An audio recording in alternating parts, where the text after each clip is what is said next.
바나바와 헤어진 바울과 실라는 함께 두 번째 선교 여행을 떠났죠. 우리가 지난주에 15장 마지막 부분에서 바나바와 마가가 함께 첫 번째 선교 여행지의 여정을 따라서, 그쵸? 여정을 따라서 구브로 섬으로 전도를 떠났고, 반면에 바울과 실라는 그들과 반대 방향으로, 다시 말해서 육지를 통해 가지고 여행을 떠났다고 했습니다. 그 목적은 기존의 첫 번째 선교 여행에서 개척한 교회들을 둘러보며 그들을 격려하고 또 다른 곳에서 복음을 전하고자 하는 일이었어요. 그래서 그들은 수리아와 길리기아 지역을 통해서, 그림에 보면 수리아가 어디죠? 안디옥이 있는 곳이 수리아예요. 아수르라고 써 있죠. 시리아, 다른 말로 요즘에 지금은 시리아 지역이라 그러죠. 수리아와 그리고 길리기아, 수리아 이쪽의 길리기아 지역을 거쳐서 반대로 다소랑 이렇게 해서 역방향으로 교회들을 방문하게 됩니다. 그렇게 하다가 북쪽으로 점점 나아가서 처음 교회를 세웠던 더베를 지나서 루스드라까지 도착하게 돼요. 예. 이 도시에서 어떤 일이 있었는지, 어떻게 복음을 증거했는지는 기록이 나와 있지 않지만 원래 목적대로 세워져 있는 교회를 방문하고 그들을 더욱더 마음을 다져주고 믿음을 견고하게 하고 했던 일들을 했을 거라고 추측이 됩니다. 이 루스드라에서 바울은 누구를 만나죠? 디모데를 만납니다. 디모데라는 청년을 만났는데 그 어머니는 본문에 나와 있듯이 어머니는 유대인이었고 아버지는 헬라인이었어요. 디모데가 1차 전도 여행 때 등장하지 아니하고 이 2차 전도 여행에서 등장한 것으로 보아서 아마 바울이 직접 전도했던 인물은 아니었던 것 같아요. 그런데 바울이 떠나온 후에 기존에 남아있던 교회들이 계속해서 복음을 전했을 거 아니에요. 그렇죠? 그 복음을 전하던 과정에서 그 유대인이었던 어머니가 유대인이었던 어머니를 먼저 전도했을 것이고, 그리고 그 자녀였던 디모데를 전도했을 거예요. 본문에는 헬라인이었던 아버지가 그리스도인이 되었는지는 나와 있지가 않아요. 그렇죠? 나와 있지가 않고, 다만 이 디모데가 그 근방 지역에 하나님을 믿는 청년으로 유명해졌다고는 나와요. 그쵸? 그래서 아마 바울의 마음에 쏙 드는 청년이었던 것 같아요. 후에 바울은 이 디모데의 어머니와 할머니에 대해 깊이 칭찬을 합니다. 그러니까 그 기존에 남아있던 그 교회 사람들이 이 할머니랑 엄마에게 또 디모데에게 이렇게 복음을 전해서 한 교회가 된 거겠죠. 그런데 그 안에서 디모데는 지도자로서의 소양을 키워가면서 믿음이 유명하게 칭찬받을 정도로 이렇게 성장을 했던 거예요. 우리가 디모데후서는 바울이 그 로마 감옥에 갇혀서 마지막 말년에 썼다고 지난주에 얘기를 했어요. 후서 1장 5절에 보면 이렇게 나옵니다. 이는 내 속에 거짓이 없는 믿음이 있음을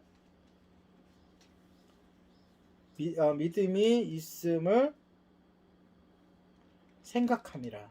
이 믿음은 어디서 온 거예요? 먼저 내 외조모, 다시 말해서 외할머니, 그 다음에 외조모 루이스와 내 어머니 유니게에게 속해 있더니 내 속에도 있는 줄을 확신하노라 라면서 먼저 누구에게 있었다고요? 외조모 할머니와 어머니에게 믿음이 있었는데 그 믿음이 디모데에게까지 전달되었다 하면서 그 어머니와 할머니의 믿음을 칭찬하는 모습을 보게 됩니다. 그러니까 아까 얘기했듯이 그 교회가 바울이 있을 당시에 교회가 세워졌잖아요. 거기에 어머니가 속해 있었든지 바울이 떠난 후에 예수님을 영접했든지 할머니와 어머니가 먼저 믿음이 있었다 그러니까 그 믿음이 있었고 그 믿음이 자녀에게까지. 예, 그러니까 이 부모 그러니까 어머니의 믿음, 할머니의 믿음이 얼마나 중요한지 그 가족을 얼마나 구원할 수 있는지 알 수 있습니다. 아멘. 디모데의 할머니와 어머니는 그에게 디모데에게 믿음을 넣어준 사람이 된 거예요. 바울은 디모데에게서 그 모습에서 그 다음에 평판에서 큰 감동을 받았고 그래서 그를 자신의 2차 선교 여행의 동역자로 같이 데려가고 싶었어요.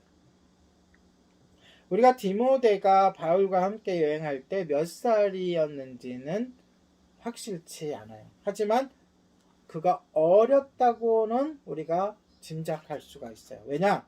바울이 후에 그에게 쓴 편지를 보면 알 수 있어요. 보세요. 이번엔 디모데전서 4장 12절이에요. 네, 디모데전서는 디모데를 그 다른 지역의 사역자를 다 키워가지고 이제 사역자 훈련을 시켜갖고 그 사역자로 보낸 후에 쓴 거예요. 전서는 그래서 바울의 서신서 중에서 앞부분에 보통 쓰였다고 보는데요. 거기 어떻게 나와 있냐면 4장 12절에 보니까 누구든지 내 연소함을 연소가 뭐예요? 나이가 어림을 업신여기지 못하게 하고 오직 말과 행실과 사랑과 믿음과 정절에 있어서 믿는 자의 본이 되라 라고 썼기 때문에 그걸 썼을 때에는 이미 디모데가 한 지역의 지도자로 가 있는 예를 들어 쉽게 말해서 오늘날에 담임 목사로 가 있는 상황인데도 어리다고 했으니까 처음에 디모데가 합류할 당시에는 그거보다도 더 어렸겠죠. 그렇게 짐작할 수가 있어요. 바울은 나이가 어린 디모데에게서 특별한 점을 발견했으며 이들의 만나면 앞으로 평생 동역자로 함께합니다. 같이 있든 떨어져 있든 그리고 마지막에 또 그 말년에 마지막 죽음을 앞두고 아까도 얘기했던 디모데 후서를 편지로 보낼 때에 속히 오라고 했으니까 속히 오라 누구를 데리고 오라 마가를 데리고 오라라는 거 지난주에 했죠. 그런 걸 보니까 나중에는 또 함께 그 바울의 말년을 죽음을 함께 목격했던 것이 아니었을까 우리가 추측해 볼 수가 있어요. 바울은 디모데를 믿음 안에서 아들로 삼았어요. 그래서 믿음의 아들이라는 표현이 많이 나옵니다. 그리고 후에 에베소 교회가 어디 교회죠? 지금 개척한 1차 전도 여행에 있었던 교회가 아니에요. 에베소 교회는 요한계시록에서도 나오는 유럽에 있는 교회예요. 유럽이 아니라 이제 아시아 그 해변 쪽에 있는 교회예요. 그러니까 개척도 이 교회의 그 후임자로 말 그대로 지도자로 보내요. 자, 그럴 정도로 이제 성장을 시키는 거예요. 어떻게 해서 전도 여행을 같이 다니면서. 우리가 앞서 15장에 바울은 마가라는 요한을 선교 여행에 데려가지 않기로 했음을 보았어요. 그러면서 어떤 사람들은 오해를 해요. 이렇게 젊은 사람들을 훈련시키는 데 있어서 바울은 관심이 없었다. 이렇게 오해를 하지만 오늘 이 디모데를 합류시켜서 데려가는 이 모습을 보면서 우리는 그것은 오해다라는 것을 알 수 있어요. 마가에게는 누가 적합했죠? 바나바가 적합했고 뭘로? 멘토로 훈련시키는 선생님으로. 디모데에게는 누가 적합했어요? 바울이 적합한 거예요. 우리가 예수님의 경우도 알 수 있어요. 예수님이 많은 제자들이 있어요. 70인도 있었고 더 많은 제자들이 있었지만 그 중에 특별히 누구를 세우죠? 12사도를 세워요. 그런데 12세대를 가리키지만 또 그들 가운데서도 또 특별히 신경 쓰는 제자들이 있어요. 3명의 제자가 있었는데 누구일까요? 베드로, 요한, 야곱. 베드로, 요한, 야고보. 나이상으로는 베드로, 야고보, 요한이겠죠. 예. 요한이 제일 젊었으니까 제자들 중에. 왜 그랬을까요? 편했을까요? 그게 아니라는 거예요.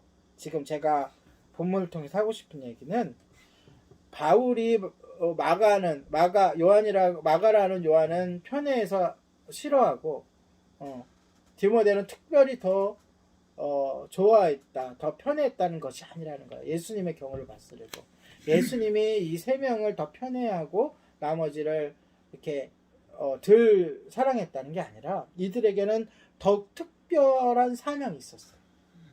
뭐냐?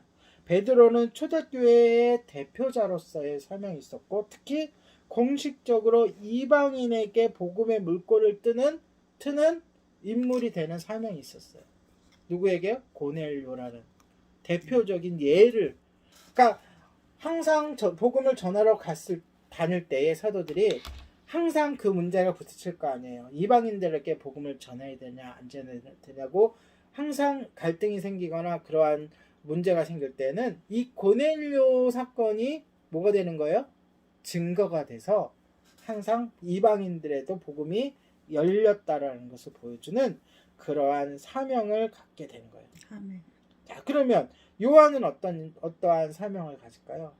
요한은 오래 살면서 이 초대교회의 마지막 사도가 죽을 때까지 마지막 사도가 되는데 이 초대교회를 지켜보는 증인이 되는 거예요. 그리고 마지막에 이 교회들의 어렵고 핍박을 당할 때에 그들을 위로하기 위하여 하나님께서 쓰신 편지가 있어요. 그 편지를 대필해요. 그 편지가 어디죠? 요한계시록. 그것을 기록하는 사명을 가지고 있었어요. 그렇다면 이 야고보는 어떠한 사명을 가지고 있을까요? 더욱더 특별한 사명을 갖고 있었어요. 사도들 중에서 제일 처음으로 순교의 열매를 맺는 사명을 갖고 있었어요. 그래서 이 순교가 가장 큰 열매이고 사명인 거예요. 자, 이렇게 특별한, 물론 다른 사도들도 이 뒤를 따라가지고 인도로 가서 순교를 하게 되고 또 로마에서 순교를 하게 되고 그러니까 목숨이 다할 때까지 복음을 증거하게 돼요. 그러니까 성경에 기록된 특별한 사명을 갖고 있었던 이 세 명을 특별히 더 훈련시키는, 그래서 변화산에도 이 세 명을 데려가고 또 그 야이로의 딸을 살릴 때에도 이 세 명만 그 방으로 특별히 데려가고, 그러한 뭔가 좀 특별한 그러한 훈련을 예수님께서 더 시키시는 모습을 우리가 보게 돼요. 여러분, 우리가 서로가 서로를 필요로 합니다. 하나님 일을 하는 데 있어서. 그리고 먼저 된 사역자는 후배 사역자를 양성해야 될 의미가 있어요. 그리고 중요한 것은 한 사람이 하나님의 사역에 모든 일을 다 할 수가 없어요. 이것이 오늘 본문이 바울이 디모데를 선택해서 데리고 가게 됩니다. 선교단에 합류시키는 그 모습을 보면서 우리가 깨달아야 할 거예요. 뭐요? 서로가 서로를 키워주고 도와주고 함께 해야 된다. 한 사람이 모든 일을 다 할 수 있다 없다? 없다. 그런데 3절에 보면 바울이 디모데에게 할례를 받도록 권고하는 내용이 기록되어 있어요. 이것은 특별히 기록되어 있는 거예요. 의도가 있이 기록된 거예요. 자, 앞에 보니까 루스드라와 더베와 다소 이고니온에서 무슨 일을 했는지는 기록에 안 나와 있어요. 하지만 특별히 바울이 디모데를 할례 받도록 권고하는 내용은 누가가 특별히 기록하고 있어요. 그건 왜 그래요? 누가는 나중에 지도를 보면은요, 누가는 언제쯤 합류하냐면 저기 유럽으로 건너가서 데가볼리라는 곳에서 합류해요. 이때는 없는 누가가 없기 때문에 누군가가 강조해서 누가에게 전해주지 않으면 알 수 있는 내용이 아닌 거예요. 그런데 이후에도 바울이나 또 디모데가 이 일을 강조해서 누가에게 이야기한 거예요. 그러니까 기록이 돼 있죠. 그럴 정도로 중요한 내용인 거예요. 디모데에게 할례를 받게 한 거라. 디모데는 아까도 질문을 제가 개인적으로 했지만 이 당시에 유대인이었을까요? 헬라인이었을까요? 신분상 헬라인인 거예요. 네. 왜? 아버지가 헬라인이라고 일부러 강조해서 밝혔잖아요.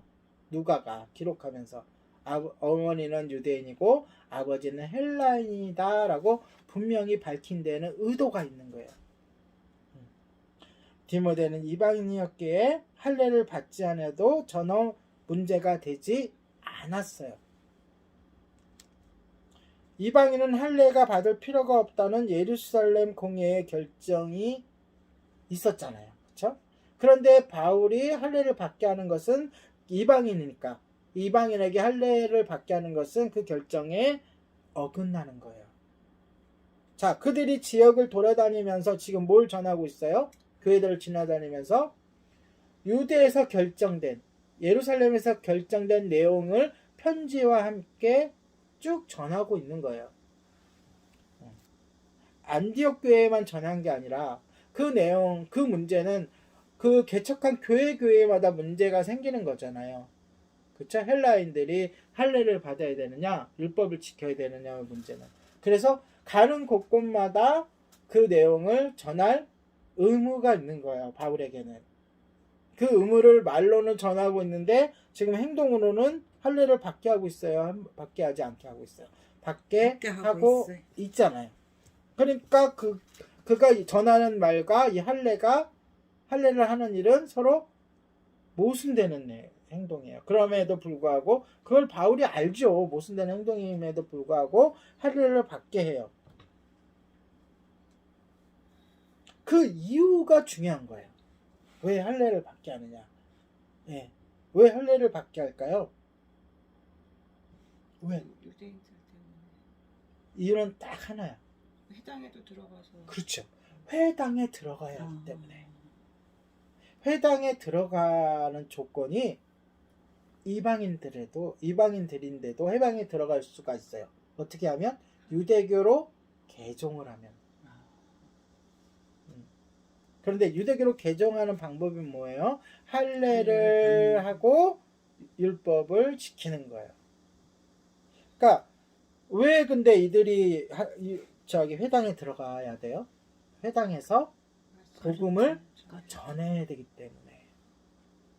그런데 회당에 들어가야 될 조건이 뭐예요? 유대인으로 개종을 해야 돼요. 그런데 디모데가 유대인이에요? 이방인이에요? 이방인이에요. 그러면 개종을 해야 돼. 뭐 하려면? 복음을 증거하려면. 그러니까 가장 중요한 우선순위가 뭐예요? 생명을 구원하는, 복음을 증거하는 일이에요. 그러려면 이방인에도 불구하고 할례를 시키는 거예요. 왜? 일단 1차 전도여행 때 보자고요. 바나바는 유대인이었어요? 유대인이었죠. 바울은 유대인이었어요? 유대인이었죠. 비록 헬라 지역에서 태어났어도. 자, 마가 요한은 유대인이었어요? 유대인이었죠. 그러니까 이 할례 문제는 아무 문제가 되는 게 아니에요. 그들에게는 이미 할례를 받은 사람들인 거예요. 자, 나중에 마가 요한을 대신해서 데려갔던 신라는 유대인이에요? 이방인이에요? 유대인인 거예요. 왜? 그 신라가 예루살렘에서 유대인 대표로서 그 결정사항을 전하기 위해서 내려갔던 그런 사람이잖아요.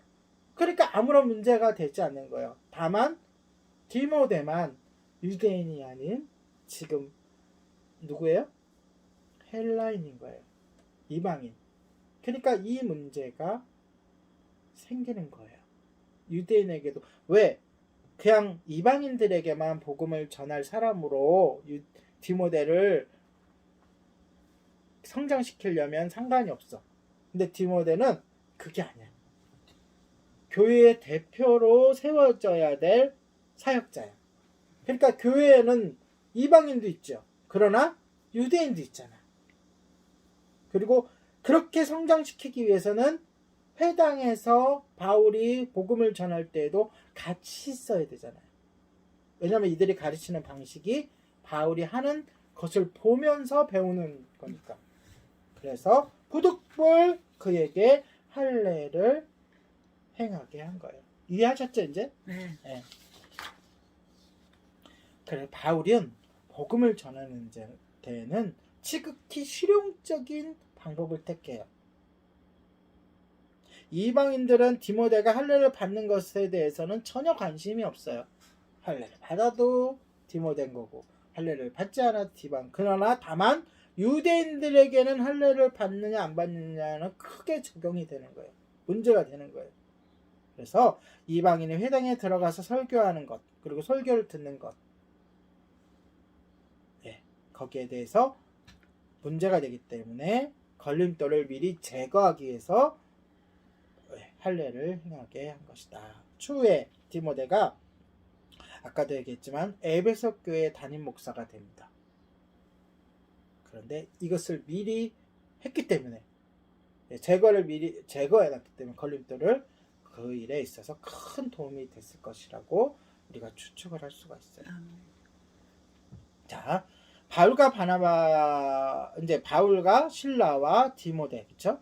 이 셋이서 이제 여러 도시를 다니면서 구원은 유대인뿐만이 아니라 이방인들에게도 열려져 있으며 또 아까도 얘기했지만 예루살렘의 공의에 결정된 것들, 너희들이 할례를 받지 않아도 율법을 지키지 않아도 오직 예수 그리스도만 믿으면 구원을 얻는다는 것을 결정된 사항을 전했고 다만 유대인들을 위해서 뭐 하지 말라? 세 가지 피채 먹지 말라. 음행하지 말라. 음행하지 말라. 세 번째 음행하지 말라. 피채 먹지 말라. 우상에 바쳐진 음식은 먹지 말라. 이 세 가지를 누구를 위해서 하지 말자고 권면한다고요? 유대인 그리스도인들을 위해서 그들이 시험에 들지 않도록 그것을 전하면서 도시를 여행하면서 복음을 전하고 있었어요. 네. 음행하지 말라. 구원은 모세의 율법에서 오지 않아요. 뭐죠? 오직 예수 그리스도를 믿음으로 오는 거예요. 모세 율법에서부터 자유롭다는 메시지를 전하면서도 디모데에게 할례를 권고한 것은 위선적인 행동이 아니라 디모데가 받은 할례는 율법의 명령 때문이 아니라 복음을 전하는 생명을 구원하는 선교를 해야 될 사람들을 위한 배려 차원에서 이루어졌다는 점을 우리가 반드시 이 본문을 읽으면서 우리가 짚고 깨닫고 넘어가야 돼요.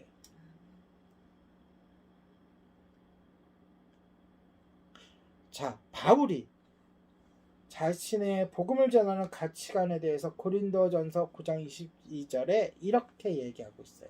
이 내용을 우리가 갖고 있어야 된다는 거예요. 본문을 오늘 읽으면서 이 동일한 바울과 같은 마음을 배워서 우리가 복음을 전할 때 갖고 있어야 돼요. 어떤 내용이냐? 약한 자들에게는 내가 약한 자가 된 것은 약한 자들을 얻고자 하며 약한 자들을 구원하고자 하며 또 힘이 있는 자들 내가 여러 사람에게 여러 모습이 된 것은 아무쪼록 몇 사람이라도 단 한 사람이라도 구원을 하고자 함이니라 라고 기록되어 있어요. 그러니까 어떻게 해든지 바울의 목적은 뭐예요? 한 사람이라도 복음을 들어서 구원을 얻게 하는 것이. 그 중에 한 방편으로 디모데에게 할례를 받도록 하는 것이라는 거예요. 그러니까 우리도 어떤 방법이든 간에 범죄하는 일이 아니면 우리가 고개도 숙이고 욕도 먹어가고 겸손한 마음으로 또한 그들과 하나가 돼서 죄를 짓지 않는 것이면 복음을 전하려고 노력을 해야 한다는 것을 배우게 됩니다. 아멘. 바울은 개인적인 확신을 굽히지 않았지만 때로는 바울이 승을 낼 때도 있고 막 그 거짓 교사와 맞서 싸울 때는 화도 내고 싸울 때도 있지만 복음을 전할 때에는 언제든지 자신의 그 신념을 부수적으로 여겼다는 거예요. 고집하려 들지 않았다는 거예요. 우리는 항상 모든 사람들이 개인적으로 편안하고 자유로운 생활을 하기를 원하죠. 그렇죠? 네. 그러나 하나님은 그 같은 상황을 넘어서는 분이에요. 그래서 하나님은 우리의 전통과 신념과 체제 안에 머물러 계시지 않고 그분은 우리가 상상하지 못하는 영역에서도 일하시는 분임을 우리가 인정해야 돼요. 그리고 우리를 그런 하나님의 그런 섭리에 우리를 맡겨드려야 돼요.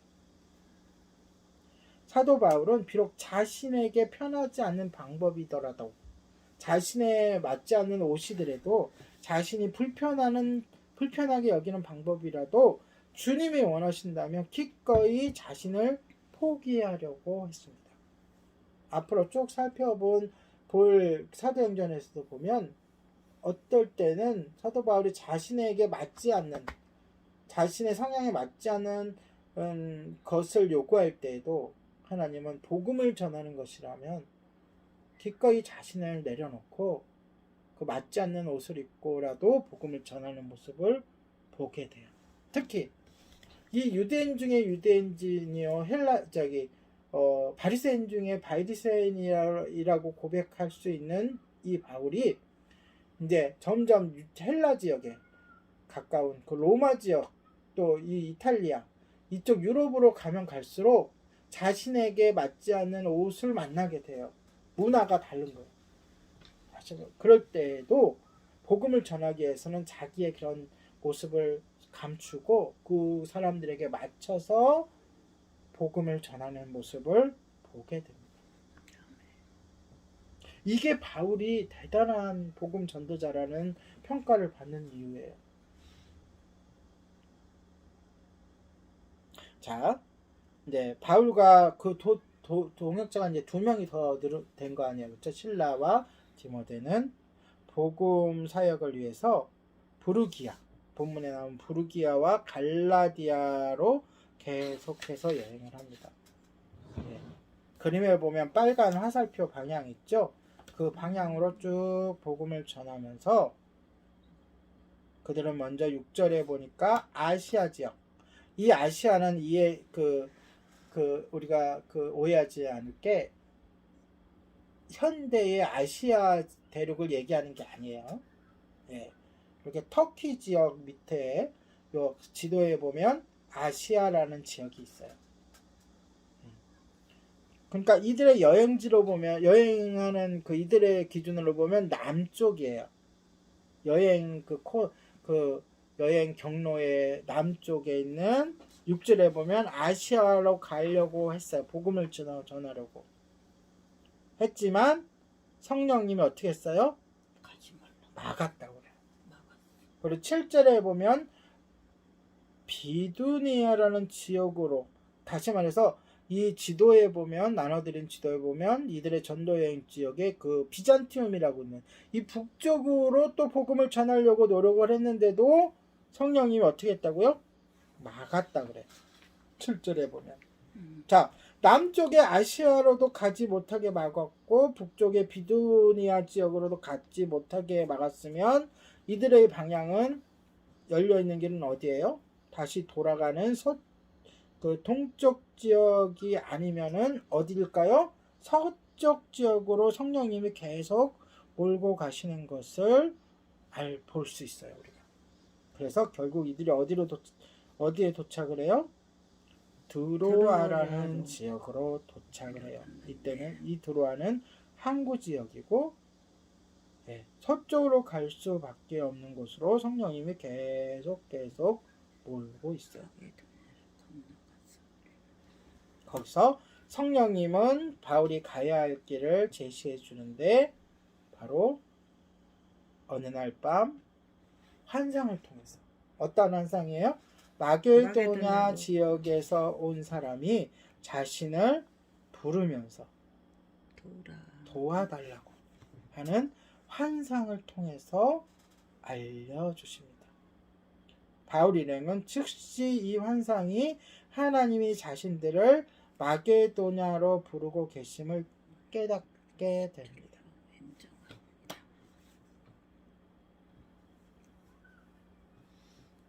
그러니까 6절에서부터 10절의 이 내용은 선교 여행에서 우리가 복음을 전할 때에도 또는 선교지로 나아갈 때에도 선교사님들을 후원할 때에도 성령님의 인도하심에 대한 깨달음을 우리들에게 본으로 보여주고 있는 거예요. 본으로. 그러니까 우리가 주님의 일을 할 때에도 주님이 막으실 때가 있다는 거예요. 그것을 우리가 미리 성경을 통해서 학습을 해야 돼. 그래서 우리가 주님의 일을 할 때에도 하나님이 막으실 때가 있다. 아무리 우리가 선한 일이고 우리가 보기에 그리고 분명히 성경적으로 봐서도 하나님 뜻에 합하지만 하나님이 막으실 때가 있다는 거예요. 그러니까 그 때가 오면 우리가 낭망하거나 우리가 혼란스러워하거나 포기하거나 하나님을 오해하지 말고 본문처럼 행동하라는 거예요. 어떻게 행동하라는 거죠? 막으실 때가 있다는 것을 우리가 먼저 인정하라라는 거예요.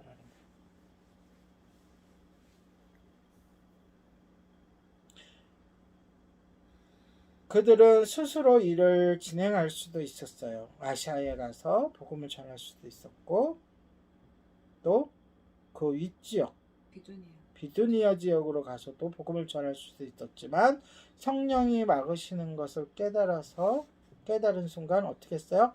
멈췄다는 거예요. 하나님이 원하시는 뜻이 무엇인지 집중을 하고 있었다는 거예요. 이 말은 하나님의 일을 하는 데 있어서 주도적으로 하지 말라는 뜻이 아닙니다. 하나님의 일을 할 때는 주도적으로 해야 돼요. 다시 말해서 앞장서서 해야 돼요. 하나님의 일을. 그리고 전심으로 해야죠. 그렇죠? 그걸 하지 말라는 뜻이 아니라 그들이 행하는 모든 일에 기도로 하라는 거예요. 그리고 기도할 때는 기다려야 하는 것도 기도의 요소에 포함되는 거예요. 하나님이 뜻을 알 때까지 기도하면서 뭐 하라고요? 기다리라는 거예요. 모든 결정을 주님께 맡기고 주님에 따라 기회가 열릴 것을 뭐 하라고요? 기다리라.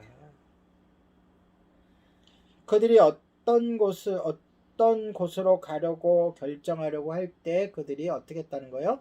기도했다는 거예요. 주님, 우리가 아시아 지역으로 가기를 원하는데 주님의 뜻은 무엇입니까? 라고 기도했다는 거예요. 주님, 그렇다면 우리가 북쪽으로 가서 전도하려고 하는데 주님의 뜻은 어떠십니까? 라고 기도하며 주님의 뜻을 기다렸다는 거예요. 이게 굉장히 중요합니다. 우리가 주님의 일을 하려고 할 때 어떻게 하라고요? 기도하면서 주님의 응답을 기다리라는 거예요. 우리는 여기서 인간의 계획과 하나님의 뜻이 조화롭게 연합됨을 볼 수가 있어요. 우리가 무수하게 하나님의 일을 계획하고 준비하고 계획하고 회의하고 하는 것은 굉장히 중요합니다.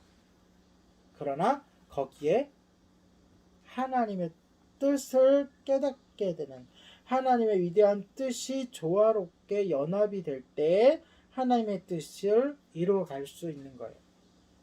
안 그렇고 우리의 뜻대로만 하려고 하면 어떤 일이 발생되죠? 여러 가지 난관이 발생되고 상처 있는 영혼들이 일어나게 되고 분쟁이 일어나게 되고 결국 하나님의 뜻이 어그러지는 그러한 결과를 맺는 모습들을 우리가 많이 경험할 수가 있어요. 그래서 오늘 본문이 주는 가장 큰 교훈은 바로 여기에 있는 거예요. 우리의 계획과 하나님의 뜻이 조화롭게 어울려주고 잘 진행되기 위해서는 뭐가 필요하다고요? 모든 일에 있어서 기도가 필요하다.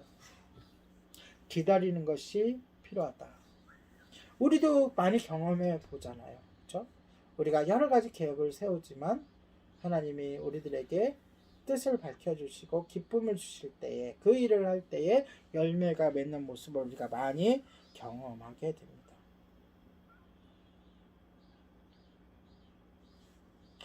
여기서 중요한 것은 하나님이 우리의 삶의 주인이심을 우리가 인정하는 거예요.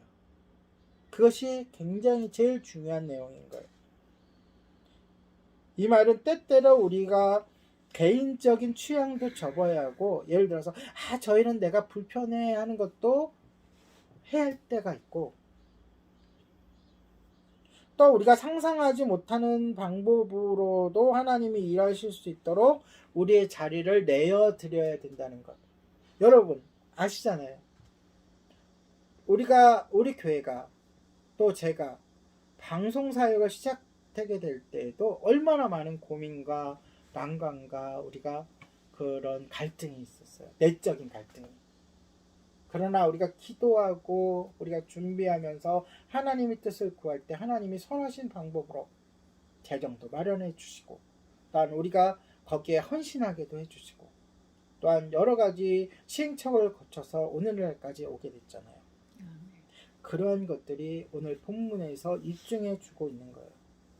하나님이 우리의 삶의 주인이심을 인정하고 우리가 때때로 우리의 취향까지도 내려놓고 하나님의 방법으로, 우리가 상상하지 못하는 방법으로 일하실 수 있도록 자리를 내어드리고 우리를 사용하게 해드리는, 그것이 바로 진정한 헌신인 거예요. 즉 때때로 하나님이 우리의 계획을 바꾸셔서 일할 수 있도록 우리를 내어드리시길 바랍니다.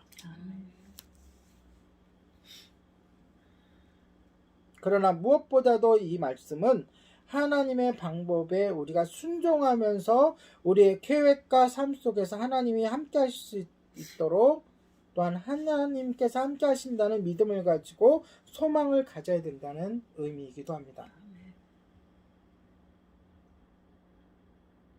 사랑하는 성도 여러분, 우리는 어떤 상황에서도 절대적으로 하나님께 순종할 수 있도록 평소에 훈련을 해야 한다는 거예요. 훈련이 되어 있지 않으면 하나님이 우리가 원치 않은 방향으로 이끄실 때에 우리가 온전히 따라갈 수가 없게 돼요. 그러니까 훈련을 해야 돼요. 그래서 때로는 이 담임 목사가 여러분들에게 훈련을 시킬 때 마음에 들지 않는 것도 순정함으로, 감사함으로, 아멘. 기쁨으로 따르는 훈련들을 해야 돼요. 아멘. 처음엔 너무 힘들어요. 그런 것들이. 자신을 내려놓고 이 담임 목사가 자기보다 좀 형편이 없는 것 같은데, 또는 자기의 마음에 들지 않는 것을 요구할 때 그걸 알아야 돼요. 담임 목사님은 결코 여러분을 골탕 먹이거나 여러분이 밉거나 여러분이 싫어서 어떠한 불편한 일을 시키는 게 아니다. 그렇죠. 아니다라는 것을 여러분 믿어야 돼요. 믿지 않는 것은 담임 목사의 책임이에요. 그만큼 믿음을 못 줬기 때문에. 그럼에도 불구하고 오늘 배웠으니까. 비록 제가 개구쟁이고 장난도 잘 치고 평소에 그렇지만 하나님의 일을 할 때에는 오늘 본문에 나온 것처럼 훈련하는 과정이라고 생각하고 따라주시기를 바랍니다. 아멘. 그런데 어떤 일을 구체적으로 해야 되느냐? 우리가 살면서 우리의 삶 속에서 부수적인 것은 무엇이고 절대적인 것은 무엇인지 분별할 수 있는 힘을 길러야 돼요. 우리가 뭐 절대적인 것만 하면서 살 수는 없잖아요. 그렇죠? 우리가 아무리 거룩하고 아무리 훈련이 돼 있다 그래도 우리에게는 부수적인 일들도 해가면서 또 하나님의 일을 해가면서 살아가잖아요. 그러나 결정적인 순간에는 부수적인 일들을 내려놓고 절대적으로 우리가 따라야 하는 일들을 따라가는 훈련이, 힘이 우리에게 있어야 되는 거예요. 교회가 힘 있는 교회냐, 힘이 없는 교회냐는 바로 여기에 달려 있는 거예요. 우리가 평소 때 살면서 가다가 꼭 결정해야 될 때, 어떠한 일에 위기가 있을 때, 또는 어떠한 중요한 결정을 할 때 부수적인 것들과 절대적인 것들을 분별할 수 있는 힘을 갖고 있느냐, 아니면 힘이 없느냐, 의 차이가 그 교회가 힘 있는 교회냐, 힘이 없는 교회냐를 가를 수가 있는 거예요. 우리가 부수적인 것에 집착함으로써 성령의 역사를 막아버리는 일이 발생하지 않도록 평소에 훈련을 하자는 것입니다. 왜냐? 성경에서 그것을 말씀해 주시고 본을 보여주시고 이렇게 요구하고 있기 때문에 그래요. 말씀을 정리합니다. 우리는 본문을 통해서 생명을 구원하는 일에는 자기의 가치관과 생활 방식까지라도 내려놓는 바울을 보게 돼요. 또한 하나님의 일을 할 때에 우리의 계획과 뜻대로 하는 것이 아니라 하나님께 기도로 묻고 또 물어서 주님의 뜻대로 해야 함을 깨닫게 되는 거예요. 그래서 결론은 생명을 구원하는 일에는 먼저 구원받은 우리를 주님께서 사용하신다는 거예요. 그때에 주님은 우리의 전 인격을 들여서 우리가 경험하고 배우고 또 우리가 준비된 모든 것을 동원해서 사용하실 때에 우리가 우리의 마음에 맞지 않더라도, 우리가 계획했던 방향이 아니더라도 주님께 헌신할 수 있도록 우리가 구원의 좋은 통로가 되기 위하여 날마다 힘쓰고 훈련하는 우리 모두가 되기를 예수님의 이름으로 축복합니다. 아멘. 기도하겠습니다.